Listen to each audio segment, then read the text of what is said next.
Hi there, I'm Dr. Andrea Purcell, and you are watching Straight from the Doctor's Desk, where natural medicine is used as the first resort to achieve the health and life that you love. Today is the third video in the four-part menopausal series, and we are covering beauty. If you have not watched the first video in this series, I encourage you to go back and do so now. It covers some of the emotional and social aspects of this life stage and really sets the stage for what's to come. All right, so we're covering beauty today. And when it comes to menopause, there are internal concerns and there are external concerns. And today we're certainly talking about the external concerns, but I have, really come to find that the external concerns sometimes are really as important or even more so than some of the internal ones, because they can affect the way that we feel about ourselves, our self-confidence, our ability to get out in the world in a bigger way. So let's dive into those today. So, when you don't feel your best or you don't feel like yourself, we tend to pull back. We tend to disengage from, participating. So we might become more introverted, less social, self-conscious. All of these things happen. But really, each and every one of us is born with this unique set of gifts that only we have. And when we hold back because, of the way we look, or we're self-conscious, and we just don't feel confident enough, we really rob the world of what only we have to share. And so no one has or ever will have your unique contribution. And the world really just isn't the same without you. So that's, why we're talking about all these things and bringing them to light so that you can get out there and shine your light in the biggest, brightest way that you can. So if you're in menopause, welcome. You may not feel your best right now, but they can and will expand for you if you just start by educating yourself a little bit at a time. So with a little health guidance and understanding, you can really elevate yourself and your health and feel a lot better in the process. So the best thing that you can do right now is to learn as much as you can about menopause and what's going on, because it really is a game changer that I'm going to talk about here coming up. So the most common beauty concern is weight, okay? And the second most common beauty concern for women is going to be hair, and then skin and nails fall into that category too. Okay, so it's mostly weight gain and hair loss are the two most common beauty concerns for this life stage. And it's mostly, hair loss, but I also hear about wiry, frizzy, unruly hair, hair that does not behave well, or definitely isn't behaving like it used to behave. So this description sounds a lot like an unruly toddler, wild, difficult, unpredictable. But whatever treatments that we embark on to help your hair will also support your skin and nails. So there are some side benefits there. I do have a blog post on alopecia and menopause, which simply means hair loss. It was written, for a more technical journal, but if you have concerns specifically about hair loss, you can go check it out at my blog. Don't worry if you don't understand all of it. I'm going to cover everything that you need to know today. It was written for an audience of doctors. But menopause is a big deal. It's not a disease. It's not life-threatening, but it's a game changer, and it changes our physiology, which is pretty much how our body functions on a day-to-day basis. And so when your physiology changes, you can feel a lot like you're living in somebody else's body, and it's a little bit of a surreal experience. So here's my example of the new rules, new game for this life stage. Imagine for 4 decades of your life that you were playing volleyball. Suffice to say, you were quite knowledgeable about volleyball, the ins and outs, and what to expect, and really how to play that game very well. And then on your next birthday, somebody said to you, "Oh no, there's no more volleyball. Everyone's moved to tennis. Volleyball, pshoosh, disappeared." So really at that point in time, you have two options. One, learn how to play the new game, or two, disengage. Right? I mean, it may seem like a silly example, but this is what we're dealing with when we enter a new physiology. So in menopause, a whole new set of rules apply. It's like you went from playing volleyball to now playing tennis. So we need to bring ourselves up to speed with what the new game is and what the new rules are. So new exercise requirements, new food requirements, new hormonal requirements, sleep requirements, beauty products. You're going to need new hair, skin, and nail products. You're going to need probably an esthetician if you never had one, right? So let's just get up to speed with what's happening. So weight, again, is the number one concern. And if anything can kill a sexy, flirty, sassy you, it's excess weight. And I find, when women come in and they're just so dismayed because they say, the diets that I used to try or the tricks that I had before to help me lose a few pounds, they don't seem to be working now. What's happening? Well, the rules of the game have changed. And it makes sense when you think about it that way.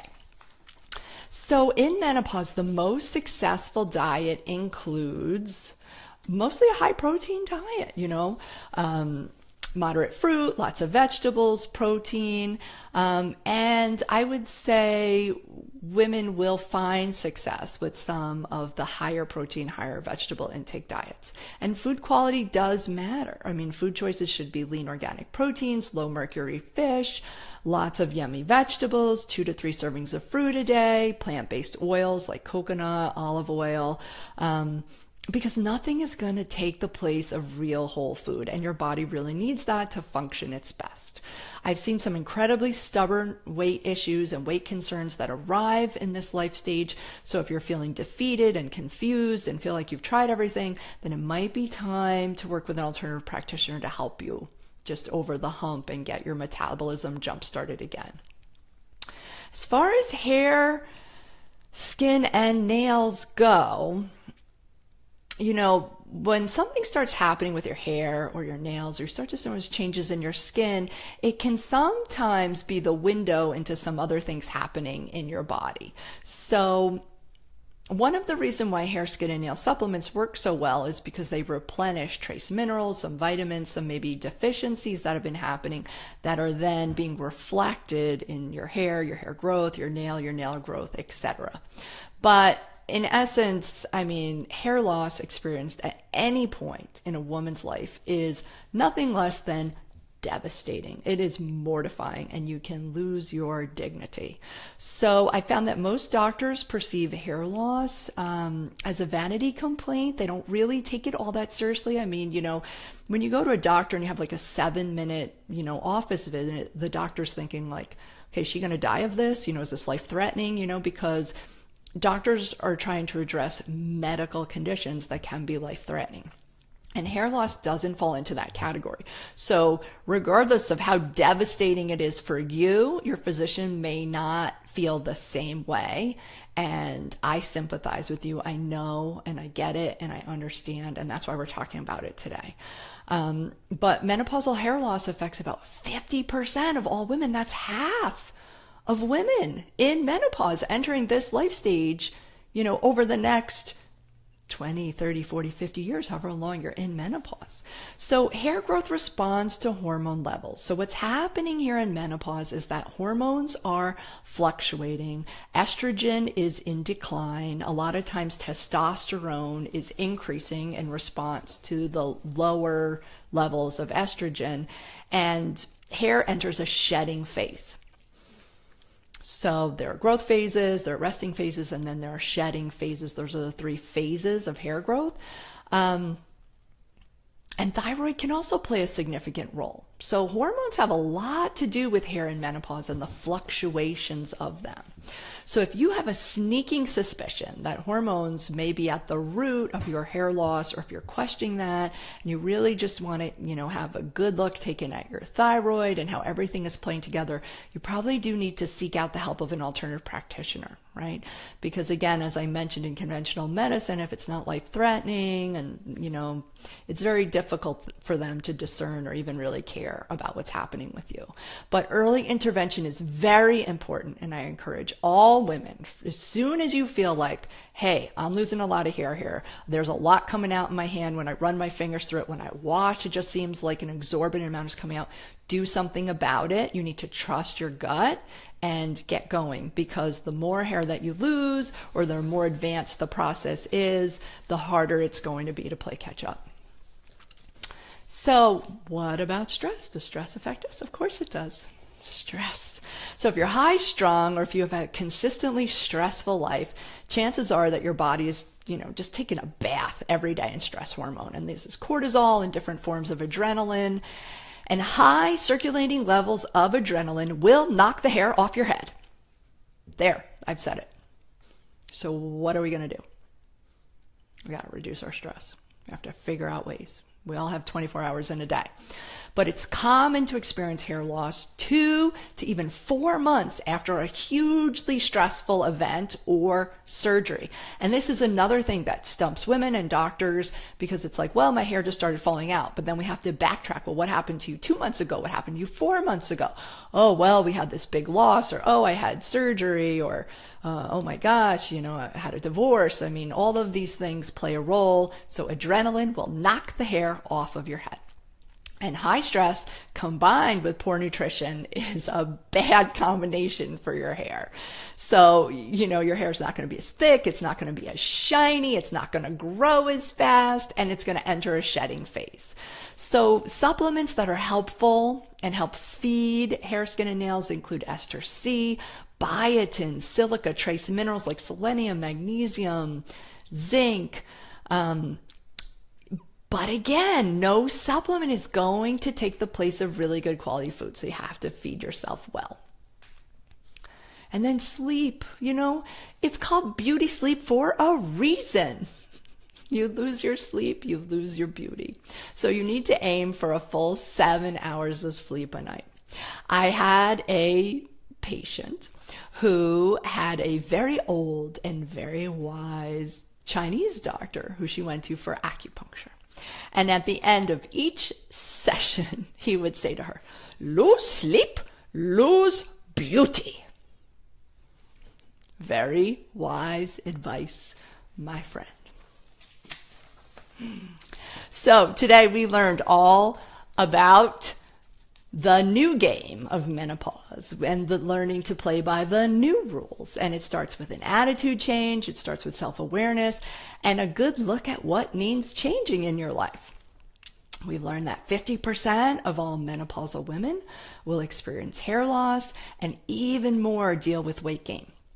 So it's time to stop resisting and start reverse engineering, because you, my dear, hold the keys to the queendom. And it may take some time to make some dietary adjustments and help reduce your stress. And stress really should not be underestimated. But you can do it. You can learn the new game. You can learn the new rules. And you can win this game.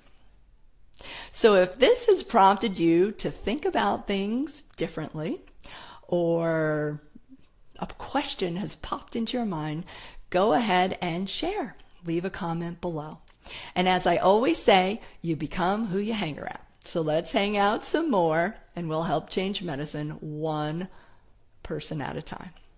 All right, stay tuned for next week, which is going to be part 4 and the final part of the menopausal series, when I talk about the deeper health concerns that can arrive during this life stage. Take good care, and bye for now.